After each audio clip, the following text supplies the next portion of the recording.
Howdy, I'm Elizabeth Gore. Welcome to The Big Idea from Yahoo Finance, the show that navigates the world of small business and entrepreneurship. All businesses start with one light bulb moment, and I'm going to take you on a journey with America's entrepreneurs.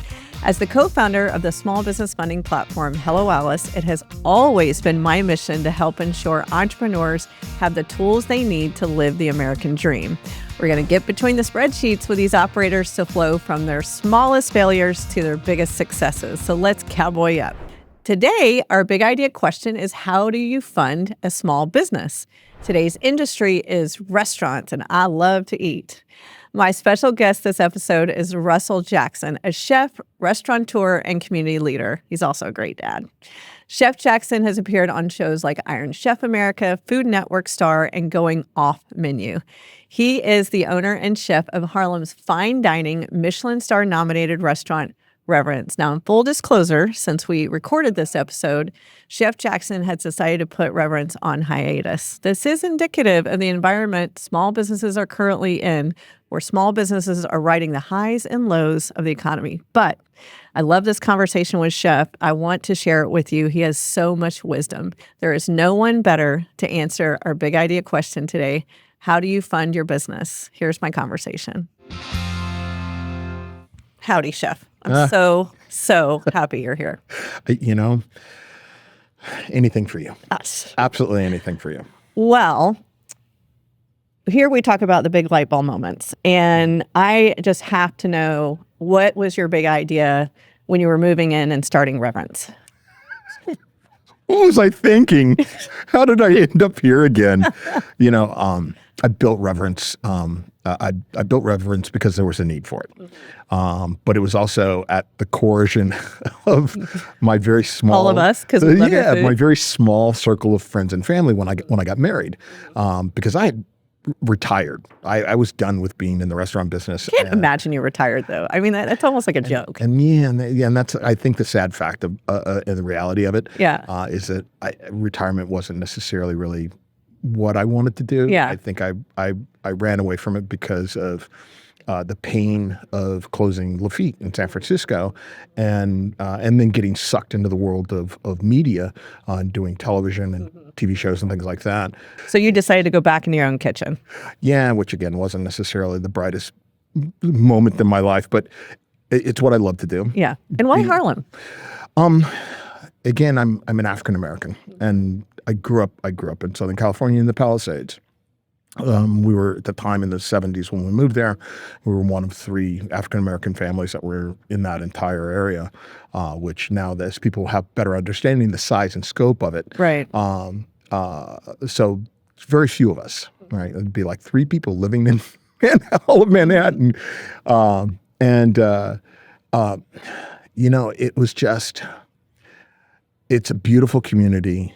It was the first time I had lived in a predominantly African-American community. What I do, how I do things, the reason behind why I do things was important to bring to bear, to help to change the conversation and also evolve African-American culinary nature. We don't just cook Southern cuisine. There's a wide range of us that cook exceptional levels of food, and California cuisine in its aspect, in its own genre, is an important element to the conversation because it leads the way in so many different cases. So for me to be able to do that and represent those ideas within Harlem, within this community, and then to definitively work hard to give back to it in every aspect, from not just being there, but also trying to create diversity within the workplace, build wealth within the workplace, give opportunity for education and expansion, and now with us, make the best damn food I've ever eaten.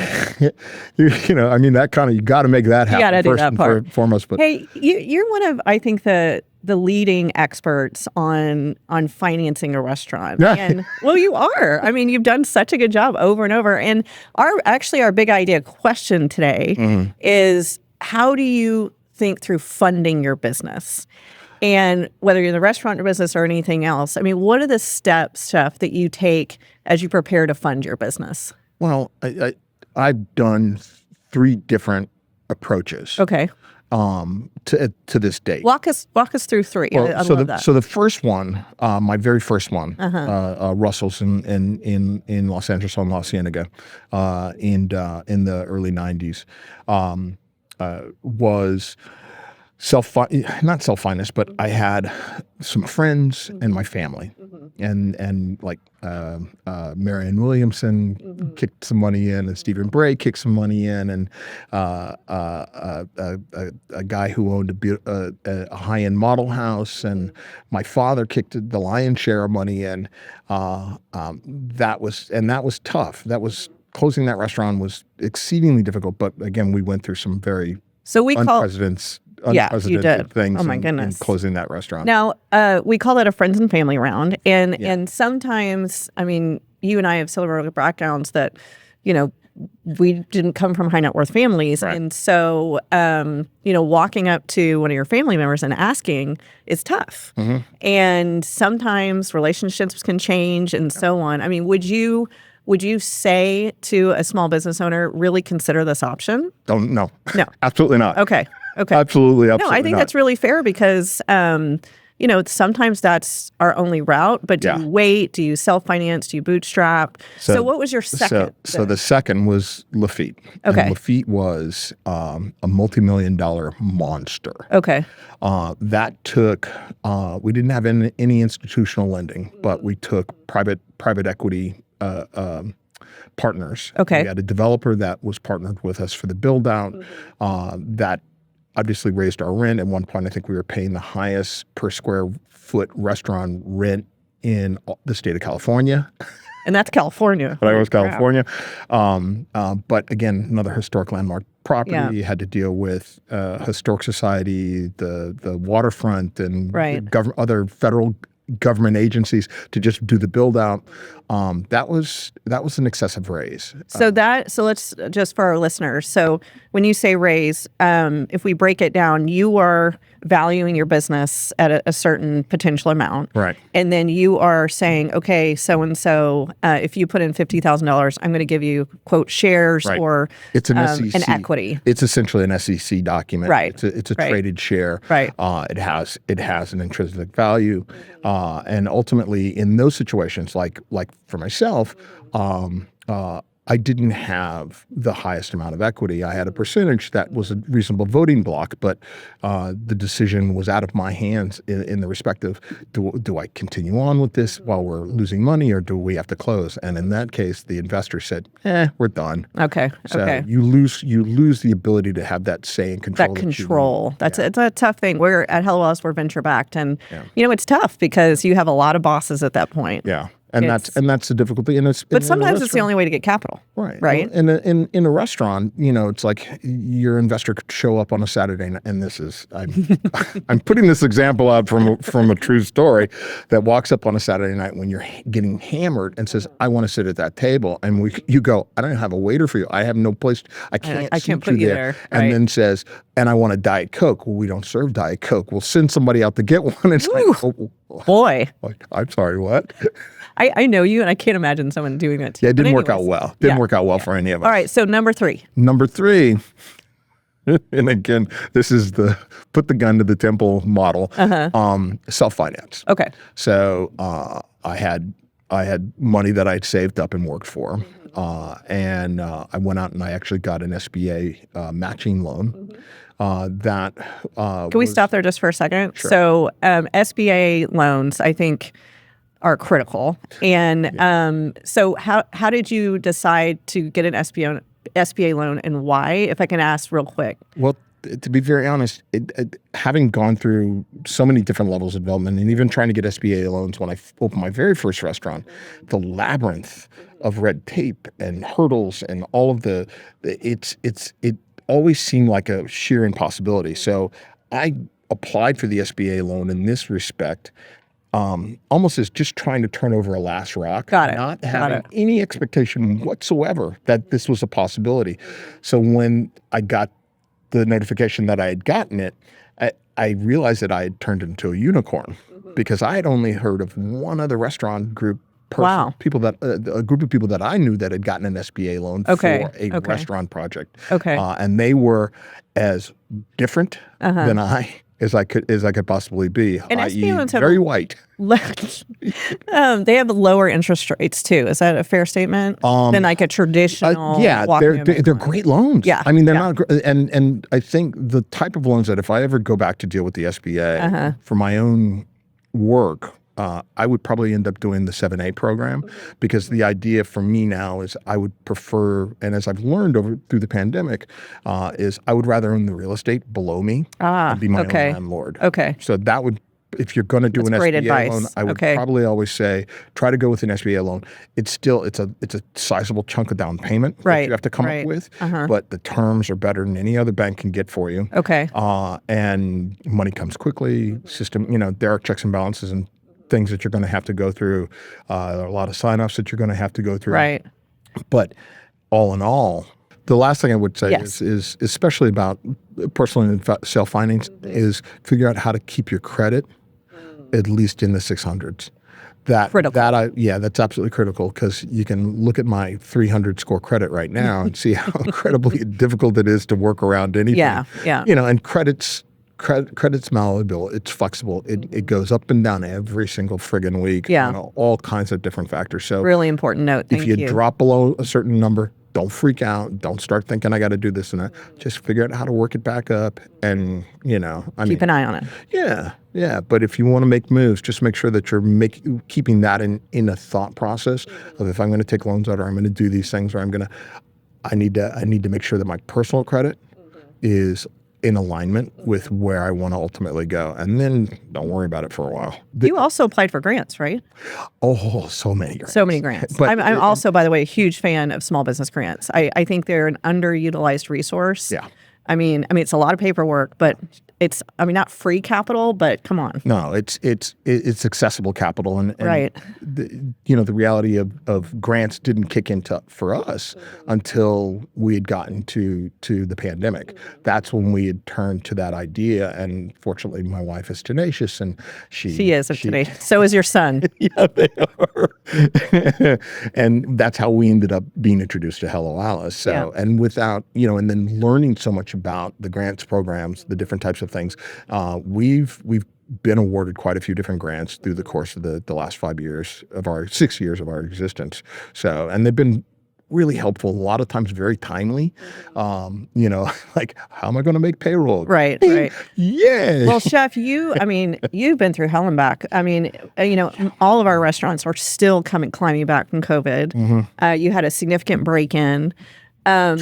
Two. So tell me your advice to all small business owners are going to go through adversity for something. Yeah. How do you get through that, both the business and then personally through things like that? And by the way, I have to commend you. You paid your employees while you were closed. It was tremendous. But can you just give that small business owner right now who is just having a hard time, what is your advice to them? And I've said this before, and I've said this with you many times, is that you can never give up. You just have to, you have to keep fighting until you are utterly dead. And maybe that's the skydiver in me. Yeah. Thinking, just keep ripping away at it until I'm absolutely done. But just never give up. And it's easy to say, and it's so much harder to do, because, there's so many different bearing pressures between feeling bad and the guilt and the anguish and the stress and it's like I currently have hives and losing my hair, and I haven't been able to lose the weight that has been on my frame for the last year. Because you're too good of a cook. It's like it's a. Wait, do you love your own food the most? I have to know. No, really. I'm. There are moments in time when I'm working where I'll taste something and I'll go, "Wow, that's really good." Yeah, it surprised me. And then but for the most part, I'm the hardest critic on myself. And I think that as a chef, you have to be. Well, I think all critic. Entrepreneurs are our worst bosses, aren't we? We are so hard on ourselves. Yeah. I mean, it's an absolute necessity. But I think just again the importance for people to remember is that you're not alone. It may feel like it, but I guarantee you're not. That you can't be in fear to reach out to even just talk with people that may have had similar experiences. We've had a lot of late night phone calls, you and I, haven't we? Just talking to people that can at least, whether they can't necessarily solve the problems for you, but you have that ability to voice things outside of your treadmill, and sometimes those solutions pop in those conversations. So it's important to don't be able stay to, isolated. That's really, really tough. And because I did that for years, I would just internalize everything, and then it would blow up some other way. That's why your hair falls out. Don't do that. I know. Chef, hold that thought. We got to take a quick break, and we'll be right back.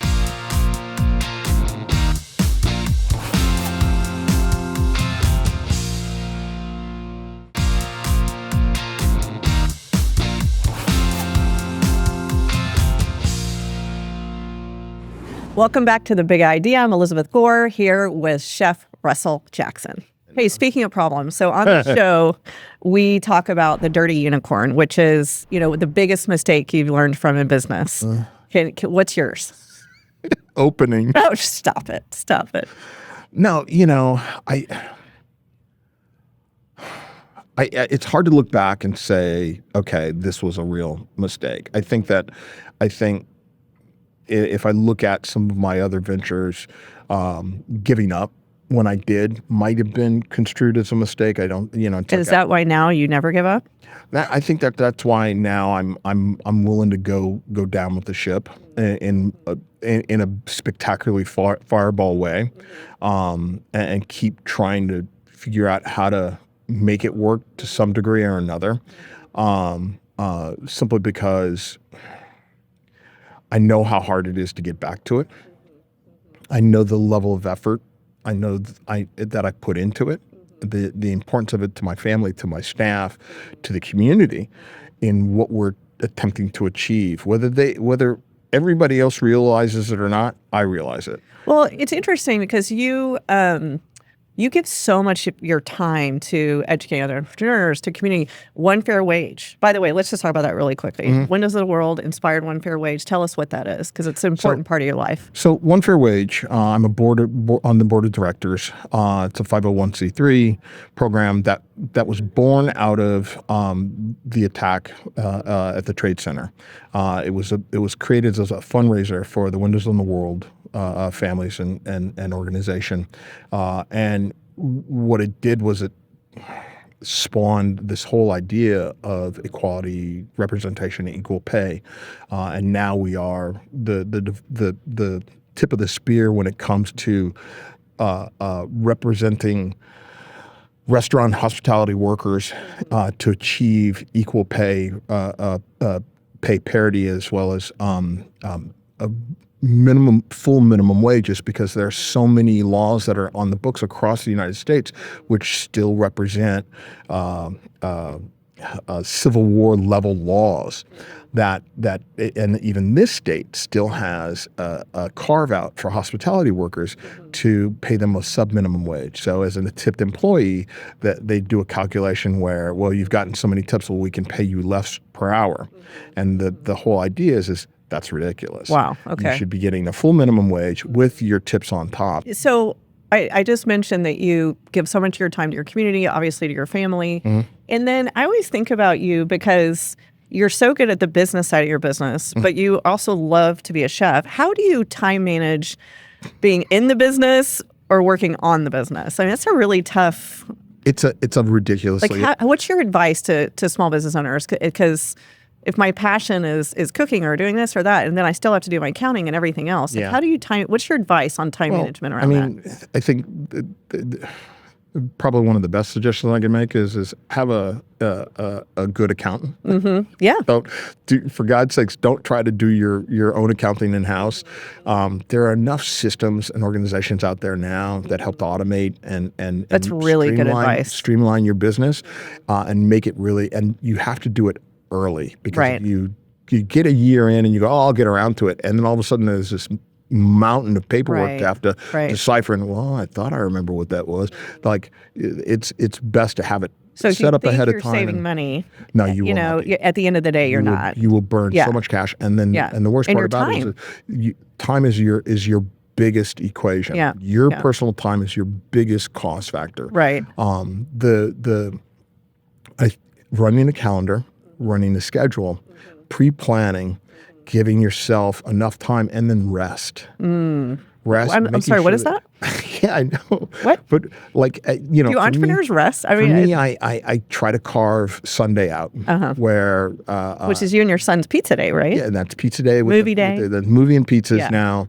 But it's for me the importance of having that whether we do anything or we don't do it, and don't fill it up with stuff. Like take your day and like really don't answer the phone, don't answer emails, play games, do whatever. Do it. Go to a movie. Yeah, just be there with the people that love you and that's probably one of the most fulfilling things. And then you get to remember, like, oh, this is why I work so hard. Good reminder. This is this moment in time, this place in time. Just walking with my son to go get groceries on Sunday, I had to stop and look at him, and I just said, I absolutely adore and love you. And because I get to have this right now. Yeah. And he's like, well, I love you too, but okay. So. At 5 years old, whatever, Dad. So, I have 10 and 13, and I'm getting the whatever now. Oh my God. Now, Chef, I just want to thank you. I loved your counsel on our big idea question on how do you fund your business today. Yeah. Self-funding, equity, SBA loans, grants. Thank you. And most of all, thanks for feeding me all these years. Thank you for being on the show. My pleasure. Love you. At the end of each episode, I like to give a shout out to a small business or entrepreneur who are doing amazing work. Since we're talking food today with Chef, I'd like to shout out Trattori Farms in Geyserville, California. Their Dry Creek olive oil is the best in the business. So check them out at trattorifarms.com. We are all out of time, but thank you, Chef Russell Jackson, for coming on the show. And thanks to all of you for joining us. I hope you learned a lot. This has been The Big Idea from Yahoo Finance. Tune in every week on your favorite streaming service and find videos at yahoofinance.com. And listen wherever you get your podcasts. And if you follow on Amazon Music, just ask Alexa to play The Big Idea. You can also come say howdy to me on any of my social channels at Elizabeth Gore USA. I'm Elizabeth Gore, and as my grandmother always said, hold your head up high and give them hell. See you soon.